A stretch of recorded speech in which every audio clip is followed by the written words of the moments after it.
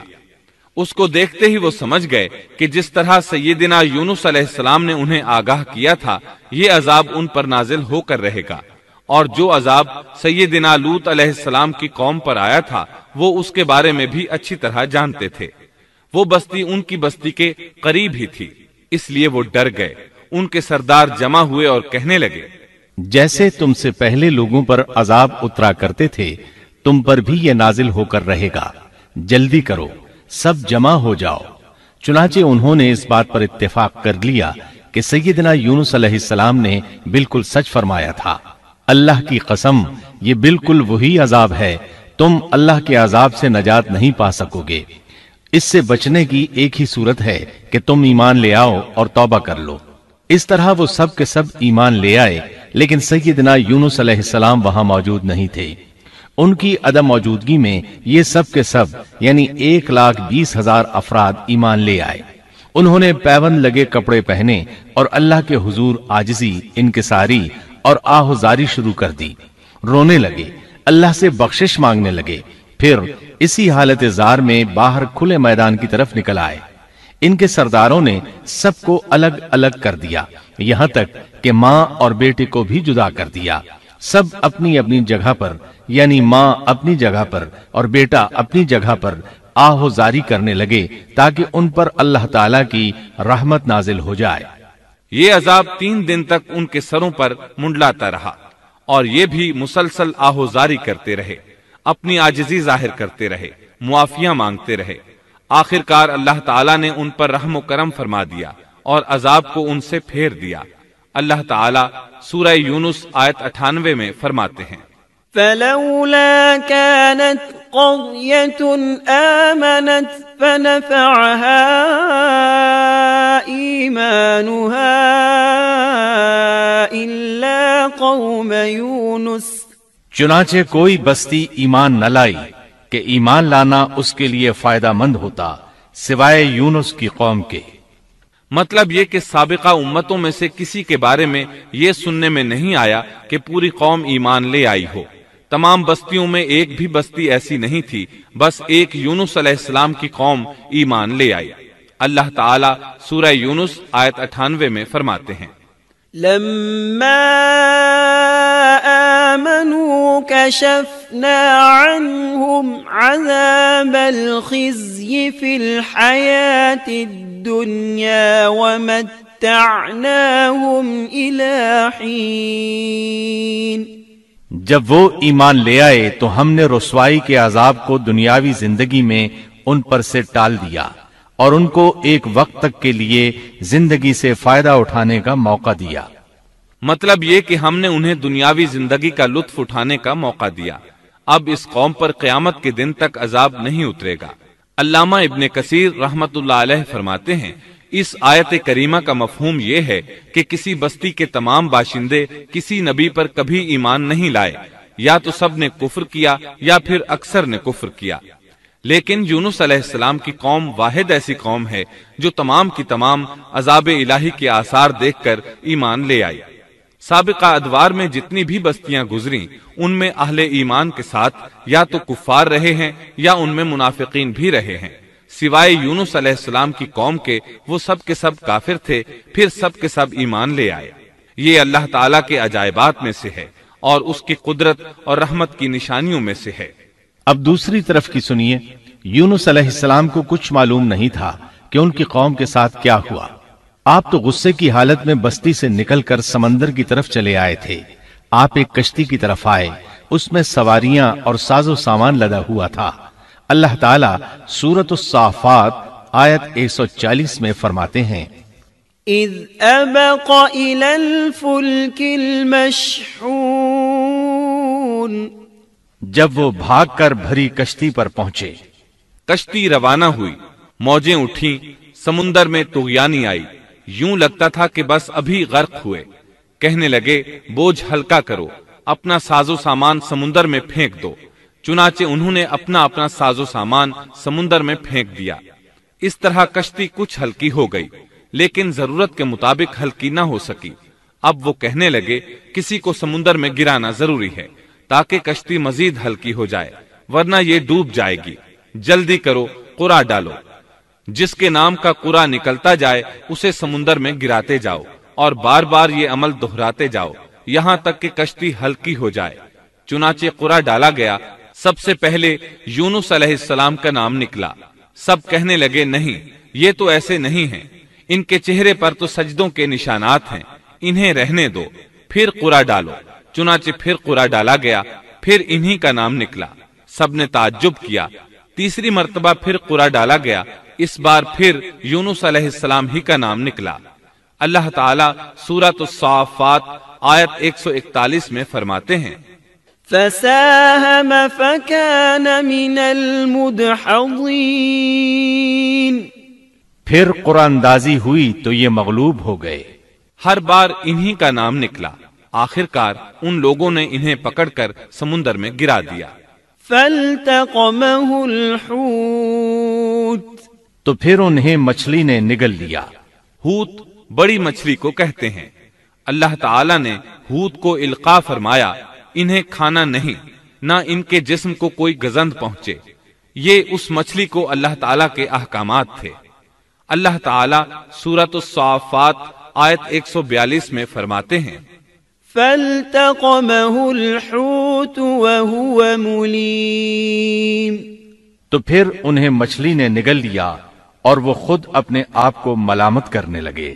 یعنی وہ سمجھ گئے کہ بار بار جو ان کا نام قرآن اندازی میں نکلتا رہا ہے تو وہی مقصود ہیں، چنانچہ خود کو ملامت کرنے لگے، اور یہ ملامت توبہ کی ابتدا ہے کہ انسان خود کو ملامت کرتا ہے۔ اب یونس علیہ السلام مچھلی کے پیٹ میں تھے۔ اللہ کی قدرت، آپ مچھلی کے پیٹ میں 3 دن تک رہے، بعض روایات میں 7 دن اور زیادہ سے زیادہ مدت 40 روز آئی ہے۔ آپ نے مچھلی کے پیٹ میں اللہ تعالیٰ کو پکارا۔ اللہ سورۃ الانبیاء آیت 87 میں فرماتے ہیں، فنادى في الظلمات، آخر کار وہ اندھیروں کے اندر سے پکار اٹھے۔ علماء نے یہاں 3 اندھیروں کا ذکر کیا ہے، مچھلی کے پیٹ کا اندھیرا، سمندر کا اندھیرا اور رات کا اندھیرا۔ گویا ان پر یہ سارے اندھیرے اکٹھے ہو گئے تھے۔ اللہ سورۃ الصافات آیت 143 اور 144 میں فرماتے ہیں، فلولا انه كان من المسبحين للبث في بطنه الى يوم يبعثون، پس اگر یہ پاکی بیان کرنے والوں میں سے نہ ہوتے تو لوگوں کے اٹھائے جانے کے دن تک اس کے پیٹ ہی میں رہتے۔ مطلب یہ کہ اگر آپ اللہ تبارک و تعالی کی تسبیح نہ بیان کرتے تو مچھلی کے پیٹ ہی میں رہتے۔ آپ نے دعا نہیں مانگی بلکہ اللہ عز و جل کی تسبیح بیان کی۔ روایات میں یوں بھی آتا ہے کہ جب مچھلی آپ کو سمندر کی اتھاہ گہرائی میں لے گئی تو آپ وہاں آبی مخلوقات کی تسبیحات کی آوازیں سننے لگے، گویا اللہ تعالیٰ نے انہیں القاء فرمایا کہ آپ بھی تسبیح کریں۔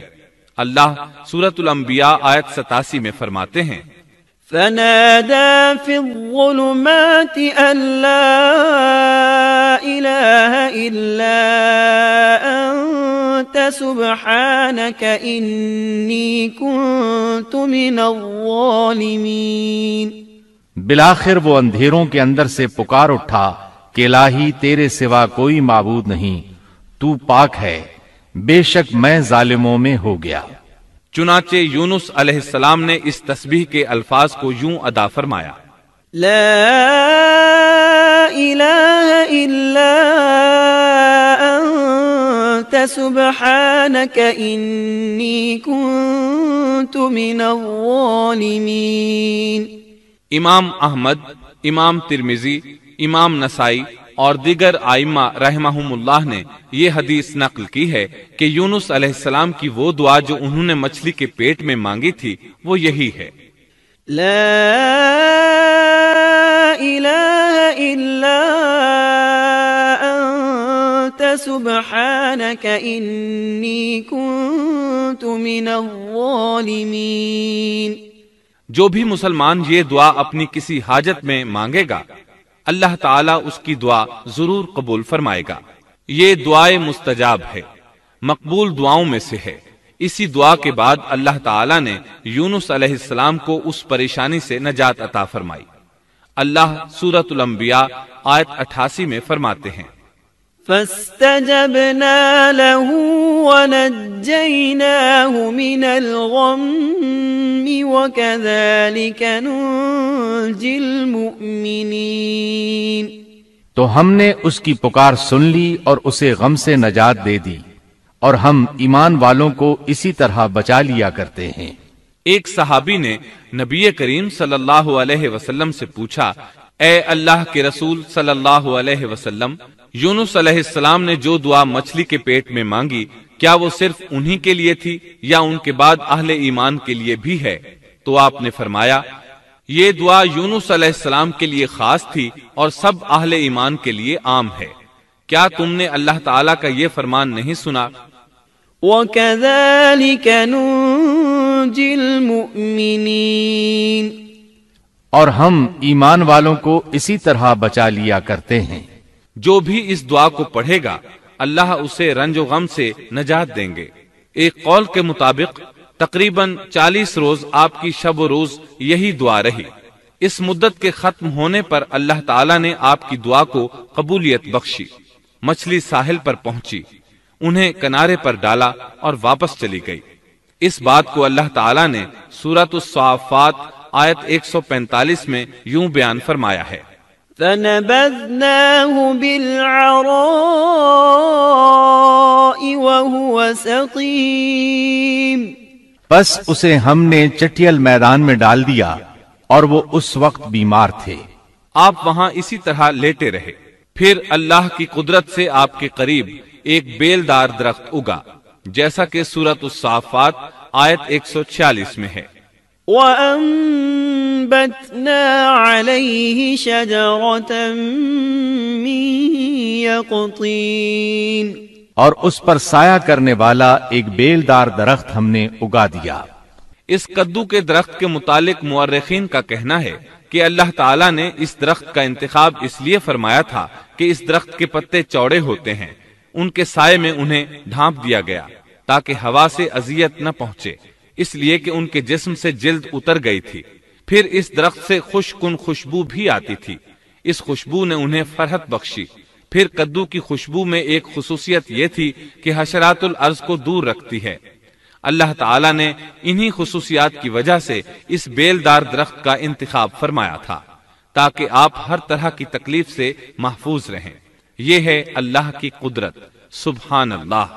اسی طرح مفسرین یہ بھی کہتے ہیں کہ اللہ تعالیٰ نے ان کے پاس ایک پہاڑی بکری بھیج دی، وہ آپ کے قریب آتی اور آپ کے سر کے اوپر اپنی ٹانگیں پھیلائے کھڑی ہو جاتی، اس طرح اس کے تھن آپ کے منہ میں چلے آتے اور آپ ان سے خواہش کے مطابق دودھ پیتے، یہ تھا آپ کا کھانا اور پینا۔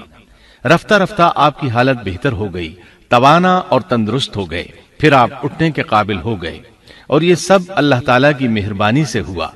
جب آپ کی صحت لوٹ آئی تو اللہ تعالیٰ نے آپ کو پھر آپ کی قوم کی طرف بھیجا، جیسا کہ سورۃ الصافات آیت 148 میں ہے۔ وَأَرْسَلْنَاهُ إِلَى 100,000 أَوْ يَزِيدُونَ فَآمَنُوا فَمَتَّعْنَاهُمْ إِلَى حِينٍ۔ اور ہم نے اسے 1,00,000 بلکہ اور زیادہ آدمیوں کی طرف بھیجا، پس وہ ایمان لے آئے اور ہم نے انہیں ایک زمانے تک عیش و عشرت دی۔ وہ سب کے سب آپ پر ایمان لے آئے تھے۔ اللہ تعالیٰ نے اس قصے کے ذریعے نبی کریم صلی اللہ علیہ وسلم کو اشارہ فرمایا ہے کہ دعوت دیتے ہوئے اکتانا نہیں۔ اللہ سورۃ القلم آیت 48 میں فرماتے ہیں، وَلَا تَكُن كَصَاحِبِ الْحُوتِ، اور مچھلی والے کی طرح نہ ہو جائیے۔ ان لوگوں کو دعوت حق دیتے رہیے۔ دیکھیے وہ سال ہر سال دعوت دیتے رہے لیکن اکتائے نہیں، ان سے مایوس نہیں ہوئے۔ ان کی پوری بستی میں سے ایک بھی ان پر ایمان نہیں لایا تھا، لیکن جب ان سے مایوس ہو گئے تو انہیں اللہ کے عذاب سے آگاہ کر دیا اور منہ پھیر کر چل دیے تو وہ سب کے سب ایمان لے آئے۔ اللہ تعالی سورۃ القصص آیت 56 میں فرماتے ہیں، إنك لا تهدي من أحببت ولكن الله يهدي من يشاء۔ آپ جسے چاہیں ہدایت نہیں دے سکتے، بلکہ اللہ تعالیٰ ہی جسے چاہتا ہے ہدایت دیتا ہے۔ اس قصے میں بہت بڑا سبق ہے کہ کسی بھی حالت میں اللہ کی رحمت سے مایوس نہیں ہونا چاہیے اور نہ ہدایت کے معاملے میں اپنی ذات پر بھروسہ کرنا چاہیے۔ ہدایت تو بس صرف اللہ تعالیٰ ہی کی طرف سے ہے، آپ کے ذمے تو پیغام حق پہنچا دینا ہے۔